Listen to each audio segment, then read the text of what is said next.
हरे कृष्णा। तो ज्योतिष कक्षा में आप सभी का स्वागत है। तो एक छोटे से प्रार्थना के साथ चालू करते हैं। ओम अज्ञानतिमिरन्धस्य ज्ञानाञ्जनशलाकया चक्षुरुन्मिलितं येन तस्मै श्रीगुरुवे नमः। जय श्री कृष्ण चैतन्य प्रभु नित्यानंद श्री अद्वैत गदाधर श्रीवासादि गौरभक्तवृंद। हरे कृष्णा कृष्णा कृष्णा हरे हरे, हरे राम राम राम हरे हरे। नारायणं नमस्कृत्य नरं चैव नरोत्तमं देवीं सरस्वतीं व्यासं ततो जयमुदीरये।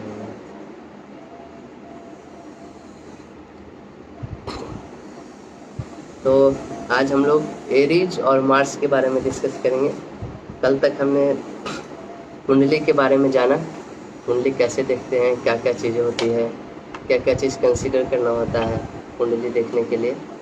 और आज से हम लोग लगभग चालू करेंगे और हर राशि के बारे में जानेंगे, क्योंकि ये राशियों के बारे में जानना और ग्रहों के बारे में जानना ये सबसे बेसिक पार्ट है हॉरोस्कोप रीडिंग का, क्योंकि ये सारा कुछ डिपेंड होता है ये राशि पे। एक राशि से आप बहुत कुछ प्रेडिक्शन कर सकते हैं। तो ये जो कोर्सेस है जनरली हम प्रेडिक्शन करने के लिए सीख रहे हैं, तो इसमें राशि और ग्रहों के बारे में जानना बहुत ज़रूरी है। तो आज पहली राशि है जिसको मेष राशि बोलते हैं, और जो ग्रह है मंगल है, इसके बारे में हम लोग चर्चा करेंगे। तो मेष राशि को एरीज बोलते हैं और मंगल ग्रह को इंग्लिश में मार्स बोलते हैं। तो एरीज जो होता है, एरीज मतलब हमने एक डिस्कस भी किया था कल एक पॉइंट, एरीज मतलब focus.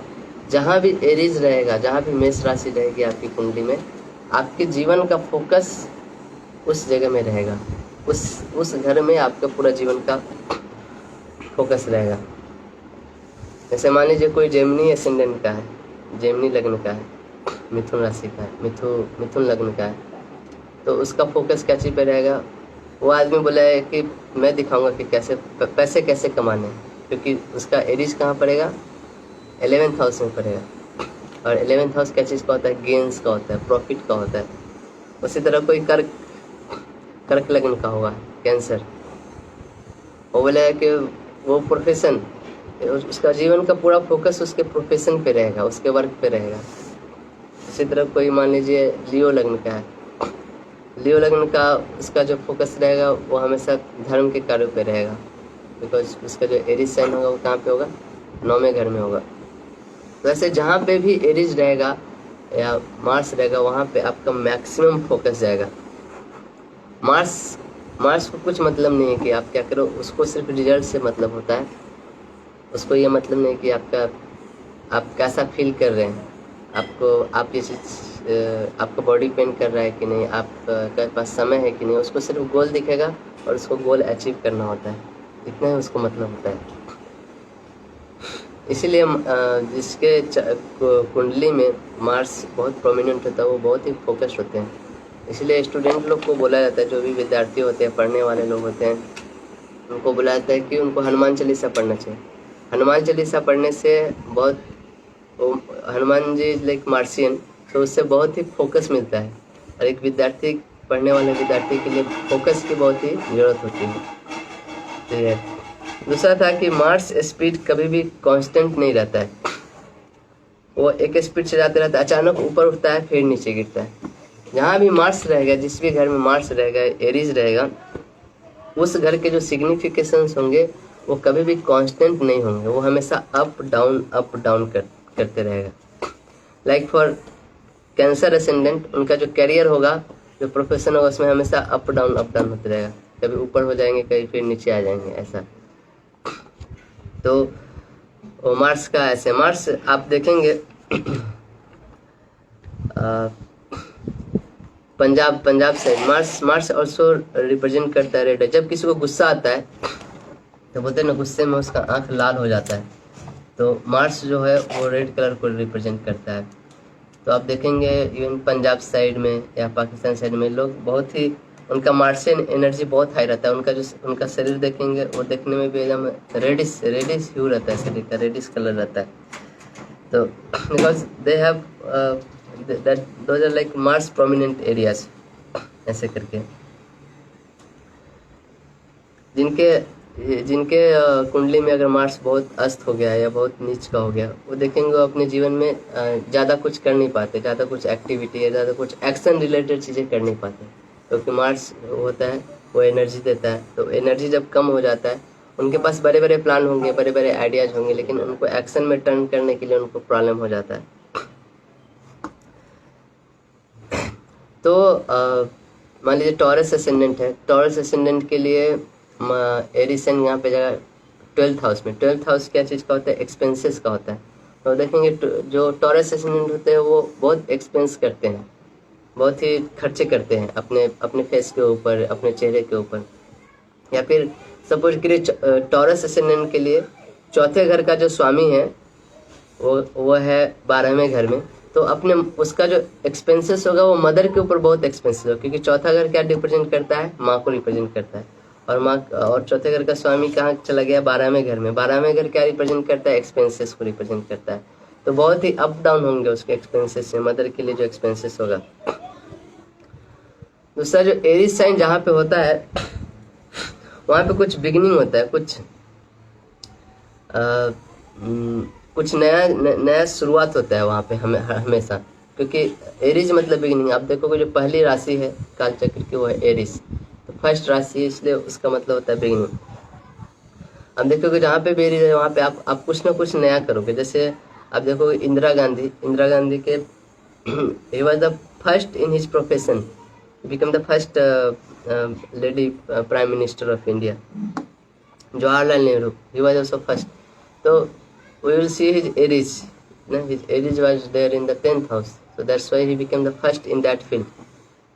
The 10th house represent your father's family also, right?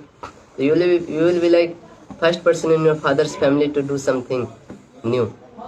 किसी के घर में किसी का मान लीजिए एरीज जो है वो 9वें हाउस में है, 9th हाउस में। 9th हाउस धर्म का होता है, रिलीजन का, स्पिरिचुअलिटी का, विजडम का। तो he will be like first person, वो पहला आदमी होंगे जो धर्म के कार्य में ऐसा कुछ काम करेंगे जो उनके परिवार में पहले किसी ने नहीं किया हो ना। ऐसा कुछ चीज़ करेंगे जो उनके परंपरा से नहीं चलता है, कुछ अलग हट के हो ऐसा। तो जहाँ पे भी एरीज साइन रहता है जहाँ कुंडली में, वहाँ पे आप कुछ नया बिगिनिंग होता है, कुछ नया शुरुआत होता है। मार्स को बुलाता है कि सबसे क्रूएल प्लैनेट है। अच्छा, मैं ये सब जो पॉइंट बता रहा हूँ वो आप लोग नोट डाउन करते हैं, क्योंकि मैं बहुत ही फास्ट में बता रहा हूँ, क्योंकि बहुत कुछ कवर करना है। लगभग एक एक राशि के ऊपर मैं 40-40, 50-50 पॉइंट बताऊंगा। ये पॉइंट आपको किसी बुक में नहीं मिलेगा एक जगह लिखा हुआ, क्योंकि ये बहुत जगह से रिसर्च करके, बहुत सारे बुक से अंकलित करके ये पॉइंट लाया गया है। तो आपको बुक से तो आपको इस पॉइंट्स की इसलिए जरूरत है कि आपको ये पॉइंट याद नहीं रहेगा। आप जब प्रेडिक्शन करने जाओगे तो ये सब पॉइंट को लेके आपको बहुत प्रैक्टिस करना पड़ेगा। एक एक राशि के लिए कम से कम 100 चार्ट्स पे आपको प्रैक्टिस करना पड़ेगा, तब आप उस राशि को अच्छे से समझ पाओगे। तो मैं जो बताऊंगा हर राशि और ग्रह के बारे में, लेकिन बहुत सारे प्रेडिक्शन पॉइंट्स ऐसे होंगे, अगर आप उसको नोट डाउन नहीं करेंगे तो भूल जाएंगे। इसका कुछ नोट्स भी उतना अवेलेबल नहीं है, तो कोशिश करिए, मैं हो सके तो थोड़ा धीरे धीरे बोलता हूँ, लेकिन आप नोट डाउन करते जाइए हर पॉइंट। नोट डाउन नहीं करेंगे तो आप भूल जाएंगे। मैंने भी एक्चुअली ऐसा गलती किया था। मेरे टीचर जब पढ़ा रहे थे, मैंने बहुत सारे पॉइंट्स ऐसे नोट डाउन नहीं किया, और बाद में मेरे को कोशिश करने के लिए बहुत मुश्किल हुआ। फिर से वो लेक्चर, उनका रिकॉर्डेड लेक्चर था, वो सुन के फिर से मैंने ऐसे बहुत सारे पॉइंट्स बनाए। तो बेस्ट होगा कि आप नोट डाउन करते जाइए तो अच्छा होगा। ठीक है। मार्स जो है वो बहुत ही क्रूएल प्लैनेट है। इवन ऐसा बोलते हैं मार्स जो शनि से भी ज़्यादा क्रूएल है। क्यों? Mars he has to be cruel because वो जो है एक क्या बोलते हैं, सेनापति, जो कमांडर है मार्स एक तरह से। तो वो भावना में नहीं आ सकता। He has to take actions, he has to take rise, he has to protect the citizen. So Mars is very cruel planet. One of the cruelest planet is Mars. while giving the reaction. And even Mars is Yog Karak planet in your chart, still he will work in a cruel way. Yog Karak planet means the planet which is favorable in your chart, but still he will not leave his basic nature. Means वो अपना जो उसका जो nature है वो कभी नहीं छोड़ता है. जब क्रूएल है तो क्रूएल, हाँ वो आपको रिजल्ट ला के देगा, वो आपको फल ला के देगा, लेकिन उसको लाने के लिए आपको बहुत मेहनत भी कराएगा. मार्स का क्वालिटी ऐसा है, मतलब कि वो आपको एकदम रगड़ के देगा, लेकिन देगा. तो वो अपना क्रूएल नेचर कभी नहीं छोड़ता है. तो मार्स एरीज जो है, एरीज जो राशि है उसका लाल आँख होता है और उसके हाथ में सोड है और वो बहुत पतला दुबला होता है. मतलब बहुत नहीं, पतला दुबला होता है, ऐसा नहीं कि बहुत मोटा है, मतलब जो फिट होता है आदमी उस टाइप से. क्योंकि वो एक किसका घर है, मार्स का घर है, तो वो Mars is like army commander, तो इस टाइप का. तो जो एरीज इसका डाइजेशन भी बहुत अच्छा होता है. क्योंकि देखिए जब 3 फायरी साइंस होते हैं, 1st, 5th एंड 9th, तो एरीज, लियो एंड सैजिटेरियस. तो 5वां जो घर होता है वो डाइजेशन को रिप्रेजेंट करता है. जब एरीज पहले घर में होगा तो लियो कहाँ पे होगा, 5वें घर में होगा. तो लियो ही जो है फायरी साइन, फायरी साइन होने के कारण ये डाइजेशन बहुत अच्छा देता है. अब देखो ये राशि जो होती है ना, हर राशि ऐसे है कि एक दूसरे से लिंक होती है. अब जैसे ही एरीज साइन 1st हाउस में है, लियो ऑटोमेटिक वो 5वें में आएगा. तो एक पार्टिकुलर तरीके से वो अरेंज होते हैं. तो इसलिए एरीज साइन वालों का अब देखो डाइजेशन बहुत अच्छा रहता है. तो मार्स एक आर्मी कमांडर है, तो उसका रिस्पॉन्सिबिलिटी होता है कि वो आपको हमेशा सेफ रखें, आपको हमेशा सिक्योर रखे. एक आर्मी कमांडर का होता है ना, वो सिटीजन्स का हमेशा सेफ्टी देखता है. तो मार्स आपके चार्ट में जहाँ पर भी होगा, या फिर एरीज जहाँ पे भी होगा, उस घर में छोटी से छोटी चीज़ के लिए भी ना वो एकदम छोटी से छोटी चीज़ के लिए अगर आपको खतरा हो तो उस चीज़ के लिए आप लड़ने के लिए तैयार रहेंगे ना. मीन्स आप वहाँ पे छोटा सा भी अगर थ्रेट सेंस करते हैं तो आपको एकदम तुरंत चालू हो जाएगा. जैसे मान लीजिए जेमिनी एसेंडेंट है, उससे कोई कहीं पे कुछ गेन हो रहा है या प्रॉफिट हो रहा है और वो देख रहा है कोई वहाँ पे धोखा दे रहा है, तो वो तुरंत मतलब उसका एकदम 6th सेंस तुरंत उसका उधर काम करता है. वो मतलब कि उससे लड़ाई करने के लिए एकदम तुरंत भिड़ जाएगा. तो आप जेमिनी एसेंडेंट वाले को कभी भी पैसे के लिए चीटिंग नहीं कर सकते, है ना. इसी तरह मान लीजिए कोई स्कॉर्पियो एसेंडेंट है, तो स्कॉर्पियो एसेंडेंट के लिए जो एरीज साइन होता है वो कौन से घर में आता है, 6ठे घर में आता है. 6ठे घर क्या चीज़ का होता है, डेली वर्क का होता है. तो वो डेली वर्क जो होता है उसका हर दिन का जो काम है वो बहुत लगन, बहुत मन लगा के करता है. इसलिए आप देखोगे जो स्कॉर्पियो एसेंडेंट होते हैं वो बहुत ही वर्क इज वर्शिप टाइप के लोग होते हैं. पूरा अपना लगन लगाते हैं अपने काम के लिए. इसलिए आप देखोगे जो मैक्सिमम टेररिस्ट होते हैं, उनका स्कॉर्पियो एसेंडेंट होता है. तो स्कॉर्पियो एसेंडेंट होने से क्या होता है, वो टेररिस्ट का काम आप देखोगे बहुत ही वो लोग लगन लगा के करते हैं. इन द सेंस कि उनके लिए वर्क इज वर्शिप ऐसा होता है. इवन एक बुक लिखे हैं,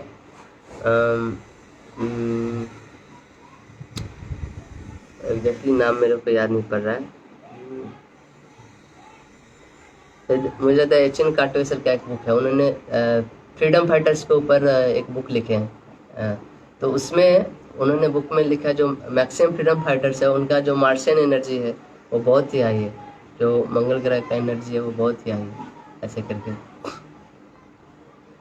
तो जहाँ पे भी मंगल रहेगा वहाँ पे, और जहाँ पे भी एरीज रहेगा वहाँ पे आप छोटे से छोटी चीज़ के लिए भी, क्योंकि आपको वहाँ पे सिर्फ रिजल्ट से मतलब है और किसी चीज़ से मतलब नहीं होता है. कैंसर एसेंडेंट वाले जो होंगे अपने प्रोफेशन में, अपने कैरियर में बहुत ही मन लगाते हैं. ये कैंसर एसेंडेंट वाले लोग ऐसे होते हैं जिनको सबसे ज़्यादा काम मिलता है, क्योंकि इनको जो भी काम दिया जाता है वो कर लेते हैं. इनको इंगेज करने के लिए बड़े बड़े चैलेंज चाहिए इनके प्रोफेसर में, है ना.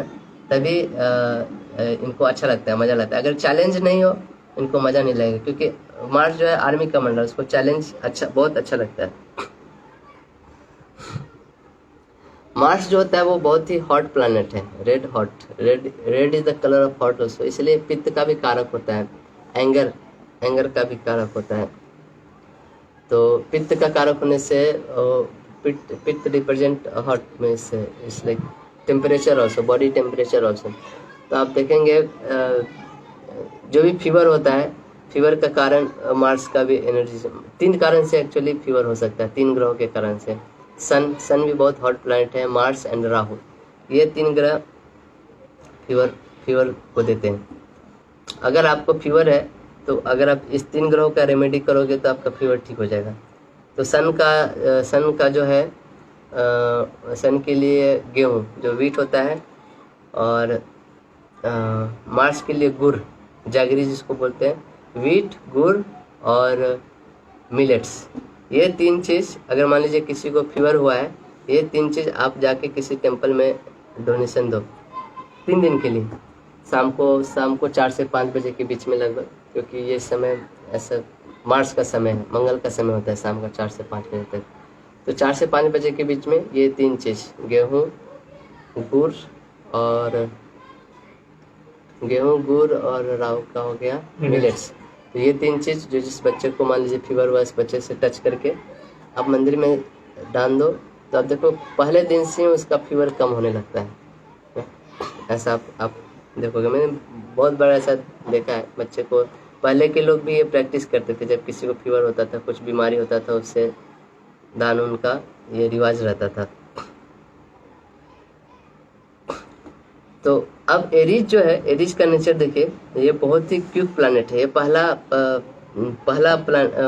पहला राशि है हमारे काल चक्र का, इसलिए ये बहुत ही क्विक है। ये एरीज बिगिनिंग देता है, तो बिगिनिंग देने के लिए बहुत ही क्विक होना पड़ता है, मतलब कि बहुत ही फास्ट साइन है। तो जो भी प्लैनेट एरीज साइन में आता है वो बहुत ही जल्दी रिजल्ट देना चाहता है, बहुत ही फास्ट उस पर एक्टिंग करना पड़ता है, क्योंकि वो घर ही ऐसा है। वहाँ पे आप स्लो नहीं चल सकते, धीमे नहीं चल सकते, कोई भी चीज़ धीमी नहीं होगा, ठंडा नहीं होगा, हर चीज़ वहाँ पे गरम तरक भरक में होना चाहिए। आप देखोगे जो एरीज साइन वाले होते हैं, जो बहुत प्रोमिनेंट, जिनके लगन में एरीज होता है, उनको हमेशा कुछ ऐसा रहता है ना कि कुछ चुल मचा हुआ है कुछ करने के लिए, कुछ तो करना है अभी ना, वो खाली नहीं बैठ सकते, वो एक जगह भी नहीं रहेंगे, हमेशा उनको कहीं चेंज करना है, कुछ नया करना है, ऐसा आपको देखने को मिलेगा। तो एरीज साइन में जो भी प्लैनेट जाते हैं, जो भी प्लैनेट एरीज साइन में जाते हैं, वो प्लैनेट भी बहुत क्विक रिजल्ट्स देते हैं। जैसे मान लीजिए चंद्रमा है, अगर चंद्रमा एरीज के साइन में आया, तो चंद्रमा क्या चीज़ का कारक होता है? मन का कारक होता है। तो आपका मन अस्थिर नहीं रहेगा, बार बार आपका मन जो होगा चेंज करते रहेगा, क्योंकि अब आप एक चीज़ को छोड़ के फिर दूसरा चीज़ करना चाहोगे, दूसरा चीज़ को छोड़ के फिर तीसरा चीज़ करना चाहोगे, क्योंकि वहाँ पे क्या होता है, मून को कैसे क्विक रिजल्ट्स तुरंत उसको चेंज करना पड़ता है, क्योंकि वो एरीज साइन में। उसी तरह वेनस, अगर जो शुक्र है वो अगर एरीज साइन में रहेगा तो क्या होगा? तो वेनस अगर एरीज साइन में रहता है तो ये उसका जो जीवन होता है बहुत ही थोड़ा प्रॉब्लमेटिक होता है। क्यों? क्योंकि वेनस जो होता है रिलेशनशिप का कारक होता है। तो ऐसा होने से वो क्या चाहेगा, वो अपना पार्टनर बार बार चेंज करना चाहेगा, एक को छोड़ के दूसरे को छोड़ के तीसरे से, कभी भी एक जगह स्थिर नहीं रह पाएगा, तो जिसके कारण उसको प्रॉब्लम होता है फिर आगे चल के। इवन सेम रिजल्ट आएगा अगर वेनस मार्स के साथ रहेगा। तो Venus is like Venus also like sexual attraction, और मार्स इज लाइक पैशन। तो जब दोनों कंबाइन हो जाते हैं तो बहुत ही पैशनेट बनाते हैं आदमी को, तो जिसके कारण वो अलग अलग पार्टनर चेंज करते हैं। एक्स्ट्रा मैरिटल अफेयर्स होते हैं, एक्स्ट्रा मैरिटल अफेयर्स भी होते हैं, क्योंकि वेनस रिलेशनशिप का भी कारक है, और मार्स और या फिर एरीज साइन ये चाहता है कि बार बार रिलेशनशिप चेंज हो, तो उससे एक्स्ट्रा मैरिटल अफेयर्स भी होते हैं। उसी तरह मरकरी रहेगा, अगर मरकरी रहेगा एरीज साइन में तो क्या होगा? मरकरी जो है बुध, वो ग्रह आपके कम्युनिकेशन को दिखाता है। तो mercury is good in communication, artistic and Mars, तो वो आदमी बहुत फास्ट कम्युनिकेशन करेगा। इवन आप देखोगे जो most of the stand up comedian होते हैं उनका ये कम्बाइनेशन देखोगे उनके चार्ट में। तो मरकरी एरीज साइन में होगा, नहीं तो मरकरी मार्स के साथ है, क्योंकि Mars is a very logical planet, तो मार्स बहुत जल्दी लॉजिक देता है, और मरकरी जो होता है वो कम्युनिकेशन देता है। तो लॉजिक और कम्युनिकेशन जब एक साथ मिलता है तब आप अच्छा से स्टैंड अप कॉमेडी नहीं कर सकते, क्योंकि वहाँ पे ज़रूरत होता है कि आप बहुत जल्दी कुछ लॉजिकली क्रिएट करके आप कम्युनिकेट करो। तो मोस्ट ऑफ द जो स्टैंड अप कॉमेडियन होते हैं उनमें आप देखोगे ये कॉम्बिनेशन बहुत प्रोमिनेंट रहेगा, मार्स और मरकरी का। इसी तरह मान लो जुपिटर रहेगा, अगर जुपिटर एरीज साइन में रहेगा तो जुपिटर जो गुरु, जुपिटर क्या रिप्रेजेंट करता है, विजडम को रिप्रेजेंट करता है, एजुकेशन को रिप्रेजेंट करता है, तो वो दूसरे को सलाह देता है ना। तो जब जुपिटर रहेगा तो वो कैसा सोचेगा कि आपको जो सलाह देगा वो सोचेगा कि आप उस सलाह को फॉलो करो तुरंत, अगर आप फॉलो नहीं करोगे तो वो गुस्सा करेगा, ऐसा है। या फिर जुपिटर ऐसा सोचेगा कि हम एक दिन में पीएचडी हासिल कर लें, मुझे ये भी करना है, ये भी करना है, ये भी पढ़ना है, और he will try to become wise in as soon as possible ना। वो ऐसा मैं एक ही दिन में मेरे को पीएचडी कर लेना है, ऐसा सोचेगा। उसी तरह सैटर्न रहेगा अगर एरीज साइन में, तो Saturn is not very comfortable है एरीज साइन। सैटर्न का होता है धीमा चलने वाला प्लैनेट होता है, उसको पेशेंस चाहिए हर चीज़ के लिए, वो स्लोली काम करता है, slowly and steady wins the race, बोलते हैं ना, कछुए की तरह। सैटर्न एक कछुए की तरह काम करता है, और जब वो एरीज साइन में आता है तो वो बहुत ही पैनिक हो जाता है, क्योंकि ये साइन एकदम तर्क भरक वाला साइन है, एकदम उसको फास्ट चाहिए। तो Saturn, that's why Saturn planet is debilitated here in Aries sign, उसको एकदम अच्छा नहीं लगता है एरीज साइन में रहना। तो अब देखो जो जिनका सैटर्न, अब सैटर्न क्या चीज़ का कारक है, सैटर्न प्रोफेशन का कारक है, कैरियर का कारक है। तो जब सैटर्न जब एरीज साइन में रहता है तो उसके प्रोफेशंस में बहुत चेंज हो सकते हैं, प्रोफेशंस बार बार बदल सकते हैं ऐसे करके, या उसी तरह सन, जब सन जो सूर्य जो है वो अगर एरीज साइन में रहेगा तो सन वो बहुत अच्छा है, क्योंकि सन भी देखिए, सन भी एक हॉट प्लैनेट है, तो उसको एरीज में रहना बहुत अच्छा लगता है ना। तो एरीज साइन में अगर सन है तो like that's why sun is considered very exalted in Aries sign. अगर किसी के एरीज साइन में सन है तो सन बहुत अच्छा पोजीशन में, वो बहुत अच्छा चल रहा है। तो सन जो है वो बहुत ही इंपॉर्टेंट प्लैनेट है एक्चुअली हर के जीवन में।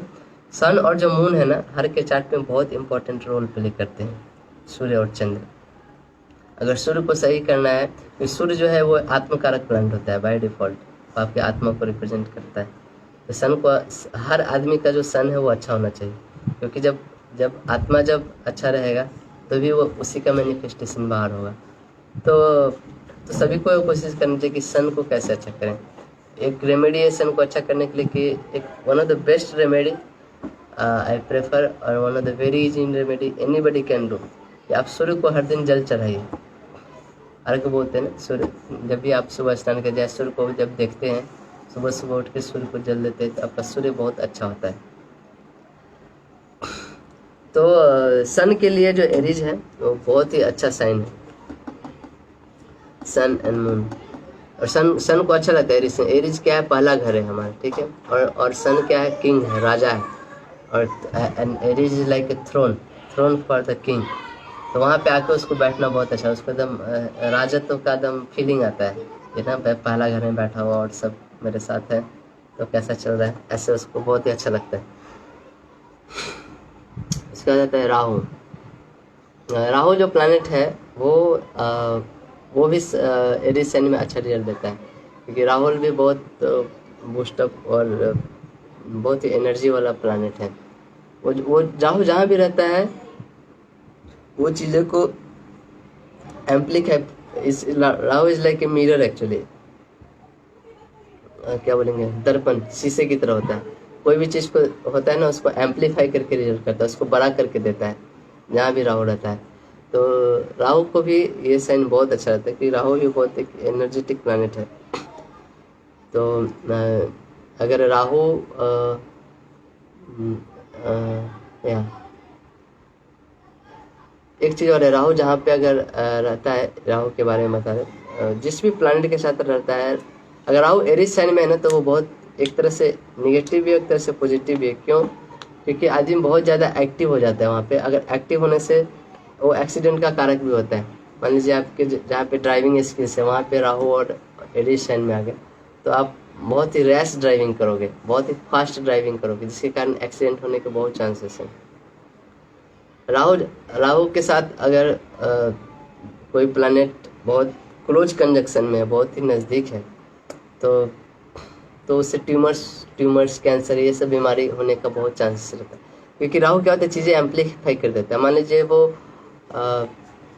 मार्स और राहु बहुत एक साथ है, तो मार्स ब्लड का कारक होता है, खून का कारक होता है, और राहु क्या करता है, उसको एम्पलीफाई करते जाता है। तो जहाँ पे भी राहु रहेगा जिस बॉडी पार्ट में, उस बॉडी पार्ट में ट्यूमर्स या ब्लड कैंसर ये सब टाइप की चीज़ें देने का बहुत चांसेस रहता है। या राहु 6th हाउस में है, मार्स के साथ है, तो ब्लड कैंसर 6 रोग का घर है, और मार्स के साथ राहु बहुत ही क्लोज कनेक्शन में, तो ब्लड कैंसर का उसको बीमारी होगा। एक भक्त थे, उनका तीसरे घर में राहु गिव्स वाइब्रेशन, मतलब बहुत ही वाइब्रेंट प्लैनेट है, हिला के रख देता है जहाँ भी। तो उनके तीसरे घर में राहु थे, राहु के साथ Jupiter and Rahu in 3rd house in the sign of Gemini, या in the sign of Pisces. तो उनका हाथ बहुत ऐसे हिलता था, मतलब कोई भी काम करने के लिए ना हाथ एकदम हिलने लगता था। कुछ बीमारी नहीं था, लेकिन कुछ भी करने के लिए ऐसे हाथ कांपता था उनका, क्योंकि राहु गिव्स वाइब्रेशन देता है। बहुत अच्छा। एक डिवोटी थे उनका, लेकिन but he was able to stitch very fast. He was a doctor by profession, और बहुत ही फास्ट स्टिचिंग करते थे। जब भी किसी बहुत सारे सर्जरी होता था तो उनको बुलाया जाता था स्पेशल स्टिचिंग के लिए, क्योंकि एक ही दिन में बहुत सारे वो स्टिच कर सकते थे। देखिए 3rd हाउस जो होता है वो हमारे हैंड स्किल्स दिखाता है, और जेमिनी साइन जो होता है वो भी हैंड स्किल दिखाता है, और उसमें राहु थे, तो राहु बहुत ही वो ये देता है। ओके, राहु जो है राहु भी खुद किंग है। वो चाहता है कि सब काम हम खुद करें, क्योंकि आप देखोगे राहु के जो पिता थे और जो माता थे, दोनों साइड से वो किंग है। माता वो हिरण्यकशिपु की जो वाइफ थी सिमिका के पुत्र है राहु। तो आप देखो इनका मदर साइड और फादर साइड दोनों साइड से ये किंग थे। तो राहु को कोई भी चीज़ मिलता है, जहाँ भी घर भी होता है, तो वो चाहता है ये काम मैं खुद करूँगा, वो और किसी को नहीं चाहिए होता। वो घर में वो एकदम राजा की तरह रहना चाहता है, ऐसा होता है। ओके, सैटर्न जब होता है एरीज साइन में, तो वो उसका बहुत चैलेंजिंग पोजीशन होता है, लेकिन सैटर्न रिजल्ट बहुत अच्छा देता है। क्योंकि सैटर्न के पास क्या है कि धीमा प्लैनेट है, लेकिन परसिस्टेंटली वो काम करता है। और जो एरीज जो होता है वो उसको बूस्टअप देते रहता है बीच में। एरीज साइन कभी कांस्टेंट नहीं रहता है, उसको हाई एनर्जी प्रोवाइड करता है। तो सैटर्न अगर वेल प्लेस्ड हो एरीज में, अच्छे से प्लेस हो, तो वो आपको प्रोफेशन में बहुत अच्छा देगा। बहुत मतलब कि इज बियॉन्ड इमेजिनेशन ऑल्सो बोल सकते हैं। कभी कभी इतना अच्छा रिजल्ट देता है। थोड़ा सा पैनिक जोन में रहता है, लेकिन रिजल्ट अच्छा देता है आपके प्रोफेशन में। या तो आप तो ये था। तो एरीज जिसके भी एसेंडेंट में होगा, आप उसको बोल सकते हैं कि एसेंडेंट जो होता है वो उसके सेल्फ को रिप्रेजेंट करता है, उसका फिजिकल बॉडी को रिप्रेजेंट करता है। आप देखोगे जो भी पर्सन का जो एरीज जो होता है एसेंडेंट में होता है, वो बहुत ही पावरफुल होता है, बहुत ही फिजिकल वर्क बहुत करता है। तो वो जिम करेगा या फिर एक्सरसाइजेस करेंगे, या उसको फिजिकल काम करने में बहुत मन लगता है। ऐसा आप देखोगे, क्योंकि उसको कुछ हमेशा करने को चाहिए। चंद्रमा रहेगा एरीज में, उसको बहुत टेंशन होता है। टेंशन में तो उसका माइंड बहुत इधर उधर भागते रहता है, चेंज होते रहता है। कभी भी उसको एक चीज़ में मन नहीं लगेगा, हमेशा इस शाखा से उस शाखा पे, इस शाखा से उस शाखा पे। क्योंकि एरीज जो है बहुत क्यूक साइन है, और चंद्रमा जो माइंड का कारक है, तो उसको ये देता है।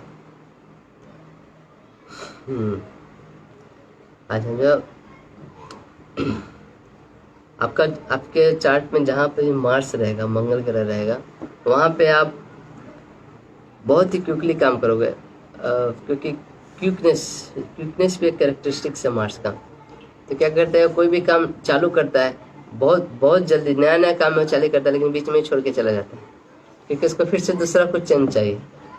वो कोई भी चीज़ वो चालू कर देगा, लेकिन वो पूरा करेगा कि नहीं, इसका कोई गारंटी नहीं है।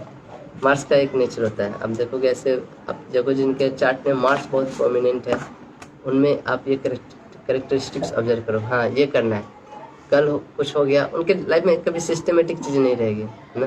और क्योंकि उनको हमेशा कोई डायनेमिज्म चाहिए, कुछ नया चाहिए, कुछ अच्छा चाहिए, तो वो काम स्टार्ट करेंगे, लेकिन वो एंड करेंगे कि नहीं इसका कोई गारंटी नहीं है। उनको हमेशा चेंजेस चाहिए अपने अपने काम में। तो आप देखोगे मैंने तो बहुत सारे चार्ट देखे, एक डिवोटी है यहाँ पे हमारे, उनका एरीज साइन है, वो कभी भी एक जगह पे 2 महीना से ज़्यादा नहीं रह पाते हैं। और उनका देखो, उनको कोई भी काम दो, नया काम दो, एकदम तैयार रहते हैं करने के लिए, हाँ मुझे ये करना है, ऐसे करना है ये, और उनको अच्छा लगता है, फिजिकल वर्क करने में भी अच्छा लगता है बहुत। तो ये आप देख सकते हो एरीज का प्रोमिनेंस, जिसके लग्न में अगर एरीज है तो वो ऐसा नेचर रहेगा। अभी तक का किसी का कुछ क्वेश्चन है, एक बार है तो कुछ देख के बता सकते हैं, तो फिर no one planet in Aries then what? No, ऐसा कभी होता है कि कोई और प्लैनेट नहीं आता है एरीज में? हाँ ऐसा हो सकता है। ऐसे देखिए हमारे 12 राशियाँ होती है और प्लैनेट्स कितने होते हैं टोटल 9, तो कोई ना कोई घर तो खाली ही रहेगा हमेशा, या फिर ऐसा भी होता है कभी कभी एक घर में 2-3 प्लैनेट भी होते हैं, तो बहुत सारे घर खाली रहते हैं। तो अगर प्लैनेट नहीं भी हो एरीज साइन में, तो भी एरीज साइन का अपना क्वालिटी है ना, वो क्वालिटी के बेसिस पे आप बहुत कुछ प्रेडिक्ट कर सकते हैं, आप बहुत कुछ प्रेडिक्ट है। इवन प्लैनेट, आप बिना प्लैनेट के प्रेडिक्ट करें तो ज़्यादा अच्छा है। अभी बिगनिंग लेवल में प्लैनेट बाद में आते हैं, पहले साइंस आते हैं, हाउसेस आते हैं, हाउसेस के ऊपर साइंस आते हैं, फिर प्लैनेट आते हैं। आप डायरेक्ट प्लैनेट से प्रेडिक्शन, पहले हाउसेस को सीखिए और साइंस को सीखिए, राशि को सीखिए, इसके थ्रू कैसे प्रेडिक्शन करें। एक माता जी थी, वो सिर्फ हाउसेस को लेके और साइंस को लेके, क्वालिटीज ऑफ साइंस को लेके, उन्होंने एक चार्ट में 150 प्रेडिक्शन किया था। 150 प्रेडिक्शन विदाउट प्लैनेट ना। तो ऐसा जरूरी नहीं है कि आपको प्लैनेट्स उसमें फ्लेवर ऐड करते हैं अपना, जो भी प्लैनेट्स वहाँ पे रहते हैं वो अपना फ्लेवर ऐड करते हैं देने के लिए, है ना। जैसे मान लीजिए कि किसी के एरीज साइन है, किसी के 4th हाउस में, नहीं किसी के 10th हाउस में, मान लीजिए 10th हाउस क्या चीज़ का होता है, प्रोफेशन का होता है, तो he will do something new in profession, or his profession there will lot of ups and downs in his profession, because that is the nature of Aries sign. And suppose something Venus comes in the 10th house, so Venus is the significator of a relationship, Venus is the significator of luxury, Venus is the significator of woman, so there will be there may be lot of up down in his profession because of a woman. Understand? You are seeing how the planets is adding flavor in that prediction. Aries sign क्या कर रहा है, बहुत सारे up and down दे रहा है, लेकिन अगर वेनस वहाँ पे बैठा है तो वेनस का आप फ्लेवर उसमें ऐड कर सकते हैं। अप एंड डाउन कैरियर में क्यों हो रहा है, क्योंकि किसी लड़की के कारण हो रहा है, ठीक। या फिर सन बैठा है, सन क्या चीज़ का कारक होता है, फादर का कारक होता है। अगर सन बैठा है तो उसके कैरियर में बहुत सारे अप एंड डाउन आएंगे, जिसके कारण उसके पिताजी रहेंगे, ऐसा भी प्रेडिक्ट कर सकते। तो ऐसे प्लैनेट कम्स आफ्टरवर्ड्स। फर्स्ट आप प्रैक्टिस करो कि साइंस के थ्रू बहुत सारे प्रेडिक्शन आप कर सकते हो, कि साइंस बहुत ही बेसिक है। अब डायरेक्ट प्लैनेट पे जाओगे तो आप कभी आप अच्छा एस्ट्रोलॉजर बन सकते हो, लेकिन आपका बेसिक्स बहुत मजबूत होना चाहिए एक अच्छे एस्ट्रोलॉजर के लिए। और आपको बेसिक्स मजबूत होने के लिए साइंस है, इस साइंस के कैरेक्टरिस्टिक्स को बहुत ही अच्छा तरह से समझना, हर साइन कहाँ पे कैसे बिहेव करेगा। ओके, और कोई क्वेश्चन? मेष लग्न में बुध हो तो? मेष लग्न में बुध हो, हाँ। बुध जो होता है जो मरकरी, वो कम्युनिकेशन का कारक होता है, वो आप कैसे कम्युनिकेट करते हो। तो जब एरीज में साइन होता है तो आपका कम्युनिकेशन बहुत फास्ट होता है, आप बहुत तेजी से बोलते हो, बहुत ही जल्दी स्पीच करते हो। और जब जो एरीज जो साइन, आप देखोगे जो कॉमेडियन होते हैं ना, उनको बहुत जल्दी चीज़ें बदल के बोलना होता है ना। जैसे मैंने बताया कि अगर मार्स और मरकरी दोनों साथ में या दोनों एक दूसरे को एस्पेक्ट कर रहे हो, तो he will be like stand up comedian, because Mars represent क्या करता है, logic. Mars is a very logical planet,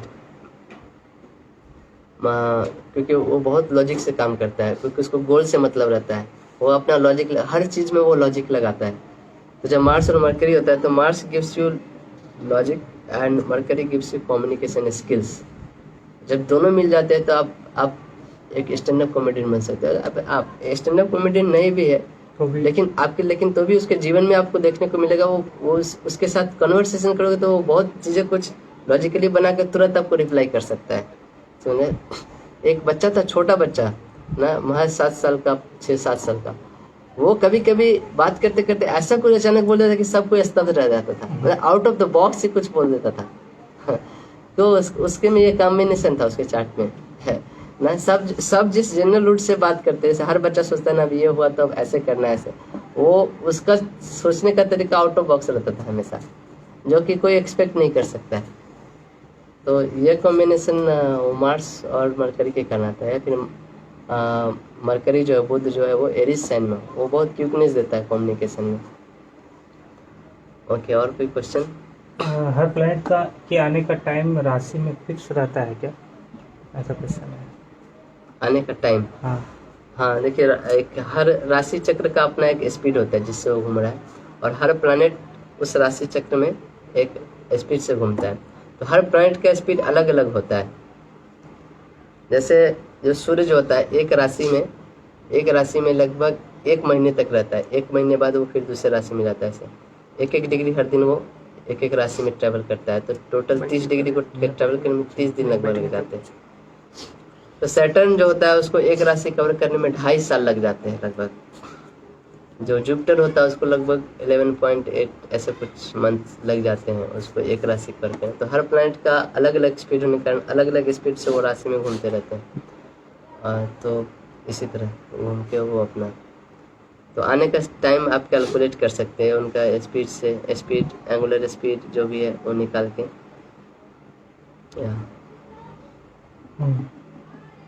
हो गया? ठीक है। तो ओके, मार्स जो प्लैनेट है उसको अपना एक्सपीरियंस नहीं, क्योंकि मार्स जो है, मार्स के पिता नहीं है।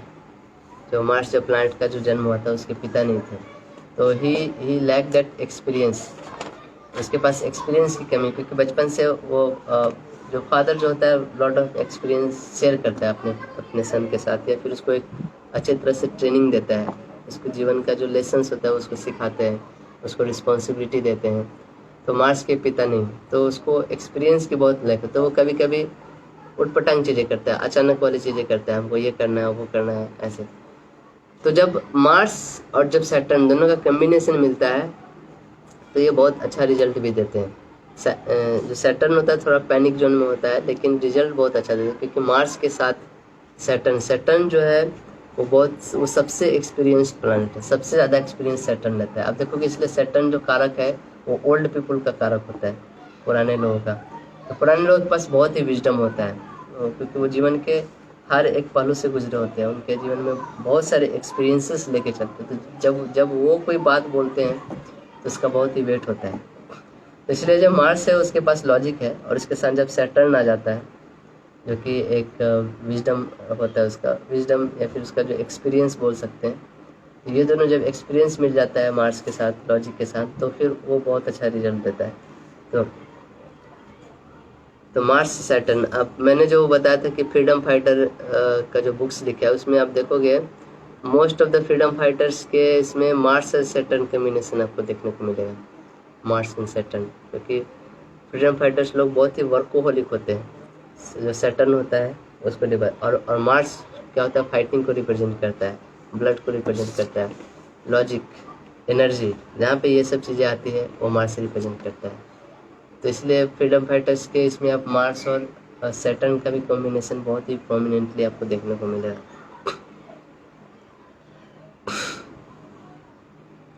तो मार्स और राहु जो होता है ना, बहुत ही क्विक रिजल्ट्स देता है। अभी देखिए, मार्स और सैटर्न जो था वो कहीं पे रुक भी जाता है, मार्स और सैटर्न, क्योंकि सैटर्न एक्सपीरियंस्ड आदमी है, लेकिन मार्स और राहु कहीं पे रुकता नहीं। एक बार जब मशीन चालू होता है तो कहीं नहीं रुकता, क्योंकि राहु भी बहुत ही एनर्जी वाला प्लैनेट है, मार्स से बहुत एनर्जी वाला।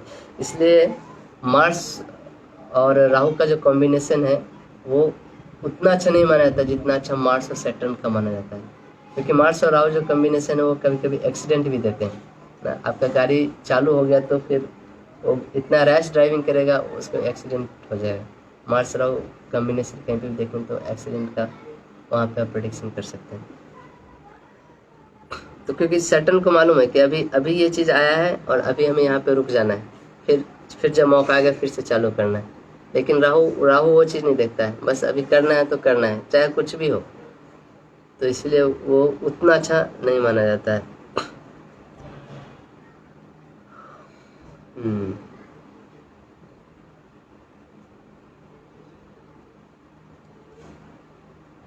ओके, मरकरी मरकरी जो होता है, एक मरकरी जो बच्चे का कारक होता है, एक उसमें एक बचपना रहता है मरकरी में। Mercury is like a child.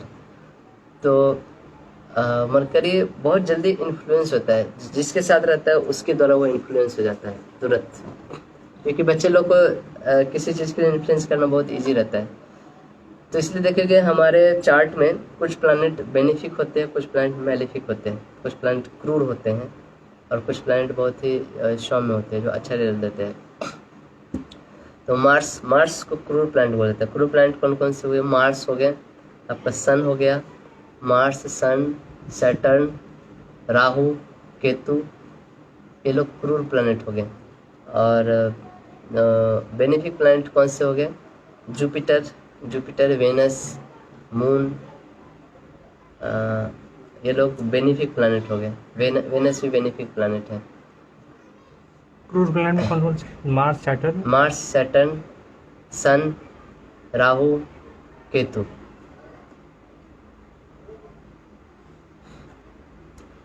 Benefic planet हो गया आपके वेनस, जुपिटर, मून, ये लोग बेनिफिक। मून भी है, अगर वो सन से बहुत क्लोज है, एटलीस्ट सन से 3 हाउसेस बाद का जो मून होता है वो बेनिफिक होता है। अगर सन से क्लोज है तो वो उतना बेनिफिक नहीं होता है। और मरकरी कैसा है? मरकरी मैं बताया ये चाइल्ड होता है। अगर वो बेनिफिक प्लैनेट के साथ है तो बहुत ही बेनिफिक रिजल्ट देगा, अगर वो क्रूएल प्लैनेट के साथ है तो बहुत क्रूएल रिजल्ट देगा। वो जिसके साथ रहता है उसका गुण वो अपना लेता है, ऐसा रहता है।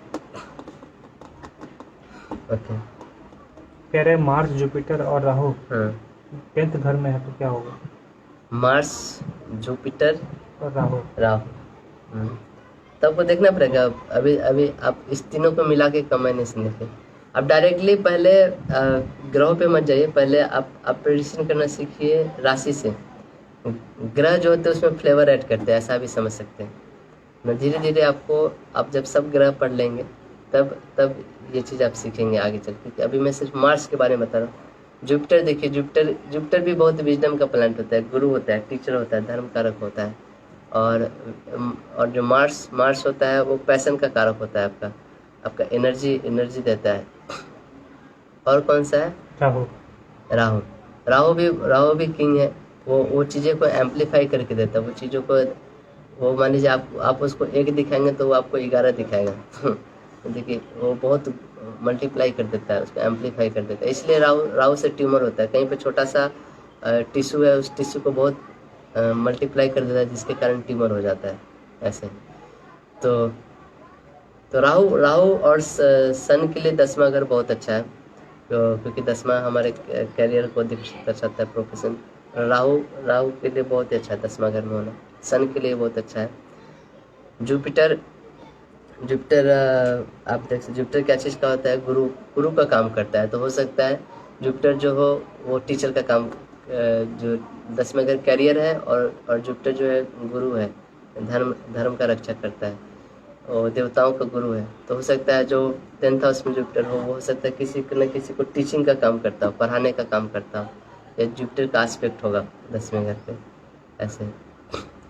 वेनस अगर 10वें घर में होगा, वेनस क्या चीज़ का कारक होता है? लग्जरी का कारक होता है। आपके जीवन में जो भी लग्जरी है, सुख सुविधा और रिलेशनशिप, तो वेनस हो तो आप वेनस अगर 10वें घर में, तो आप जहाँ भी काम करेंगे वहाँ पे आपको बहुत लग्जरी होगा ना। देखिए आप देखोगे बहुत सारे लोग होते हैं, बहुत पैसे कमाते हैं, लेकिन वो लाखों में कमाते हैं, लेकिन उनको फील्ड में जाके काम करना पड़ता है ना। तो वो बहुत ही हार्डशिप वाला काम होगा। लेकिन वेनस कैसा है? वेनस आप जहाँ पे भी काम करोगे वहाँ पे आपको एकदम बहुत कंफर्टेबल रखेगा। Venus wants comfort. तो हो सकता है आप 5,000 रुपये कमाते हो लेकिन इसी रूम में बैठ के दिन भर काम करते हो, ऐसा हो। वेनस आपको लग्जरी देगा। मैं एक आदमी को जानता हूँ वेनस, उसके 10वें घर में वो 10,000 रुपये महीने कमाता था लेकिन दिन भर बैठे रहता था। वो मतलब कि एटीएम होता है ना, एटीएम का जो उधर आराम से उसको कोई चेकअप नहीं होता था, अपना जब भी मन जाता था। और एटीएम के बगल में ही उसका घर था, मतलब उसको जॉब में कभी भी कुछ प्रॉब्लम नहीं होता था। अपना आराम से जाता था, एसी में सोता था और अपने गाना लिखता था बस। और तो Venus is like that, it gives you lot of comfort zone, it will gives you lot of luxury, lot of facilities like that. So Mars with Ketu in second house. देखिए ऐसे ऐसे बहुत सारे चीज़ें होंगे, एक एक करके आप पूछेंगे तो आप आपको मैं सिखा रहा हूँ, तो सीखने को आप अपना चार्ट को लेके इधर डिस्कस नहीं करेंगे है ना। देखिए बहुत सारे ऐसे अनलिमिटेड कॉम्बिनेशन है, अगर हर कॉम्बिनेशन डिस्कस करते हैं तो फिर उसी में हमारा समय चल रहा है। आप हर प्लांट का नेचर खुद ही समझिए और ट्राई करिए क्या क्या हो सकता है।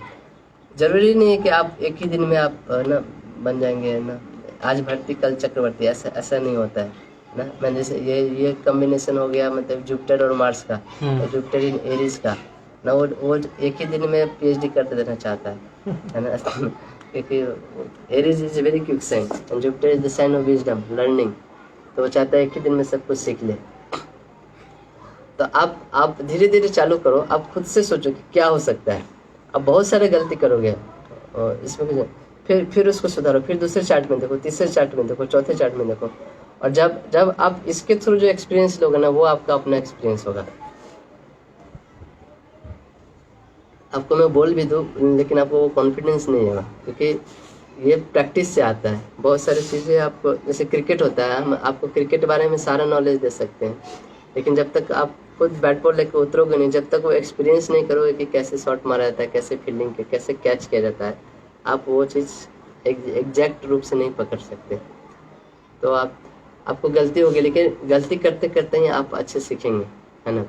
वी रमन की एक बुक है माई एक्सपीरियंसेस विथ एस्ट्रोलॉजी, तो उन्होंने उसमें अपना एक्सपीरियंस लिखा है कि कैसे वो एस्ट्रोलॉजी सीखना चालू किए ना। उनके दादाजी थे, उनसे वो एस्ट्रोलॉजर थे, तो उनसे धीरे धीरे सीखते। जब शुरू में प्रेडिक्शन करते थे ऐसे देख के, तो आज उसको देख के आपको हंसी बढ़ेगी कि मैं कैसे सोचता था कि ना ऐसा होने से ऐसा हो जाता है, ऐसा होने, लेकिन कुछ अलग ही होता था।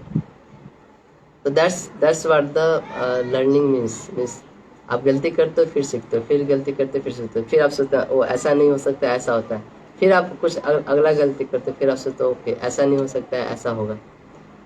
तो दैट्स व्हाट। तो आप कोशिश करें खुद से। इसलिए मैंने एक ग्रुप बनाया है आदिदेव एस्ट्रो करके, बहुत लोगों ने, आप लोगों ने ज्वाइन किया है। अगर आपको कभी भी ऐसा डाउट आता है, वो ग्रुप एक्चुअली मैंने प्रैक्टिस करने के लिए, मुझे पहले से पता है जब आप लोग बहुत प्रैक्टिस करना चालू करेंगे तो आपके मन में बहुत सारे डाउट होंगे, तो आप पूछोगे किससे, है ना, क्योंकि क्लास तो हो जाता है, 1 घंटे का निकल जाता है, आप पॉइंट्स न ले, कुछ कन्फ्यूजन हो कुछ हो, तो आप उस ग्रुप में वो क्वेश्चन डाल सकते हैं जो तो उससे क्या होगा, एक तो आपको फ़ायदा होगा और लोग जो ग्रुप में हैं उनको भी उससे फ़ायदा होगा, तो वो भी सीखेंगे अच्छा इसका कॉम्बिनेशन इस चार्ट में ऐसा था तो ऐसा रिजल्ट दिया, तो उसके भी नॉलेज में वो ऐड हो सकते हैं। Because there can be unlimited combination, है ना, और आप जितना कॉम्बिनेशन स्टडी करते हो उतना ही ज़्यादा आपको बेनिफिट मिलता है। और दूसरा फ़ायदा क्या होगा, आपने कुछ क्वेश्चन डाला है, दूसरे किसी को आता है तो वो भी रिप्लाई कर सकता है, वो भी अपना कुछ एक्सपीरियंस उसमें ऐड कर सकता है, आप भी उसके नॉलेज में कुछ एक्सपीरियंस ऐड कर सकते हो। तो इस ग्रुप का बेनिफिट लीजिए, इसमें जितने क्वेश्चन हैं डालिए, जितने कुछ डिस्कशन है करिए, वो बहुत ही अच्छा है और सबको ज़रूरत है ना। ऐसा बोला जाता है कि जब आप इंडिपेंडेंटली करते हो तो बहुत कम करते हो, और डिपेंडेंटली करते हो तो भी बहुत कम कर, लेकिन जब आप इंटरडिपेंडेंट होते हो एक दूसरे पे तो बहुत कुछ सीखते हो।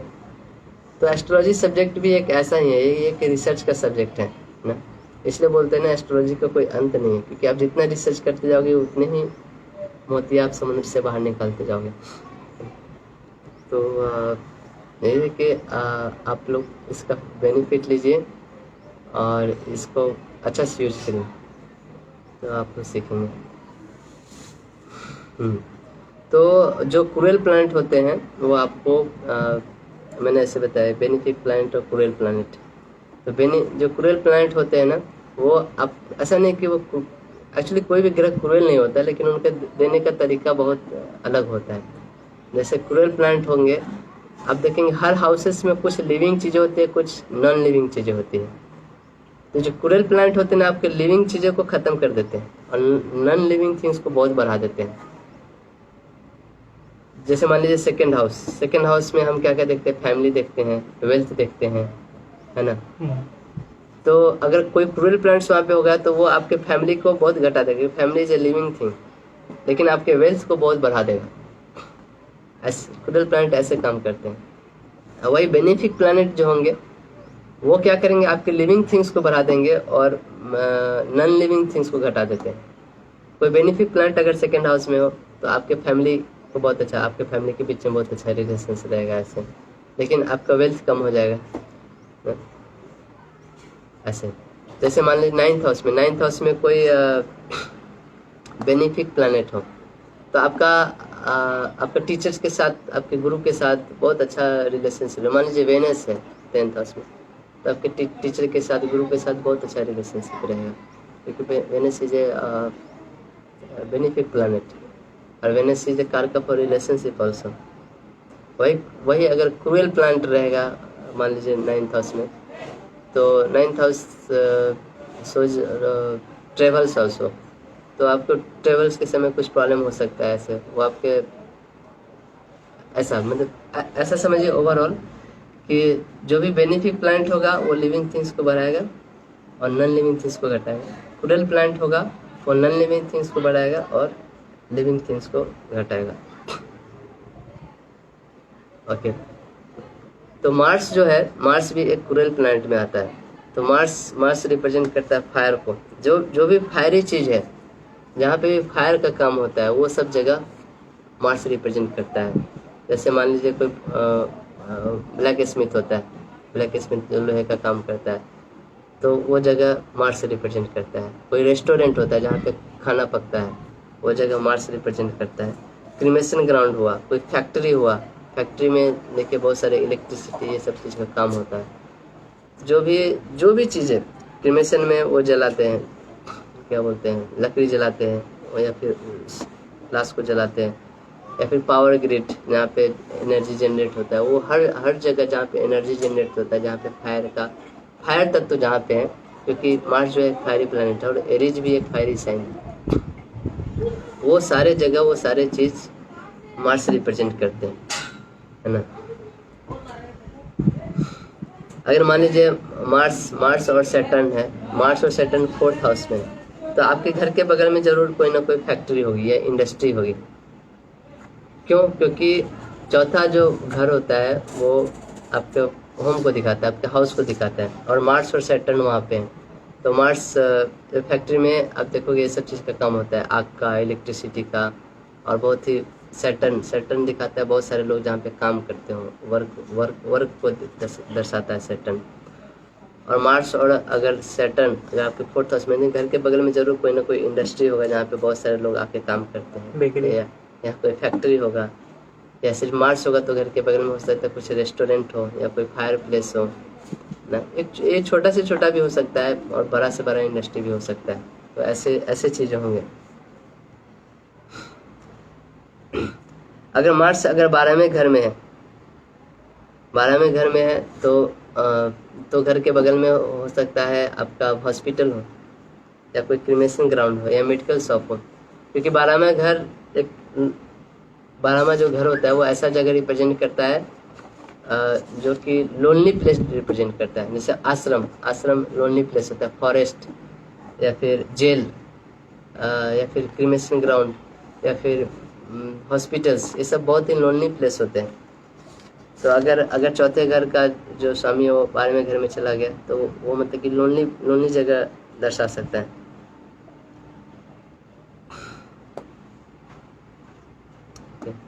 तो आज की क्लास में इतना ही। आगे का जो पॉइंट है वो कल डिस्कस करेंगे। मेरा आपसे रिक्वेस्ट है कि आप जितना से जितना हो सके लेक्चर का सुनिए और नोट्स बनाइए। दूसरों के साथ शेयर भी कर सकते हैं, क्योंकि अभी से जो मैं बताने वाला हूँ ये सब पॉइंट्स बहुत ही मेहनत से एक जगह इकट्ठा करके लाया गया। आपको कहीं भी इतने सारे पॉइंट्स नहीं मिलेंगे, तो आप नोट्स बनाइए। इसलिए मैं बोला कि नोट्स को देख के अब बाद में जब आप चार्ट पे प्रैक्टिस करेंगे तो आपको नोट्स की ज़रूरत पड़ेगी। और इसका उतना नोट्स मैंने भी इसका कुछ नोट्स उतना नहीं बनाया, लेकिन इसलिए नोट्स हो सके आपको मिले भी नहीं, तो आप खुद से नोट्स बनाइए। कोई समझ में नहीं आता है तो लेक्चर को रिवाइंड करके फिर से सुनिए, क्योंकि ये नोट्स आपको बहुत काम में आने वाले हैं। तो कल फिर चालू करेंगे। अभी मार्च तो कंप्लीट हुआ नहीं, आधा भी शायद कंप्लीट नहीं हुआ है, तो मार्च के बारे में हम और भी कल चर्चा करेंगे। आज के लिए इतना ही। अगर आपको कुछ समझ में नहीं आता है, कुछ प्रॉब्लम है, तो ज़रूर पोस्ट करिए, ग्रुप पे डालिए। और मैं कोशिश करूँगा कि जो भी डॉक्यूमेंट अभी तक भेजे हैं आप लोग के पास पहुँचे। ये इन प्रकार है ना, कुछ लोग के पास नहीं पहुँचा है, तो आप वो गेट का जो नंबर है उस पर कॉल करिए, मैसेज करिए, वो आपको फिर से भेज देंगे वापस। ठीक है, हरे कृष्ण।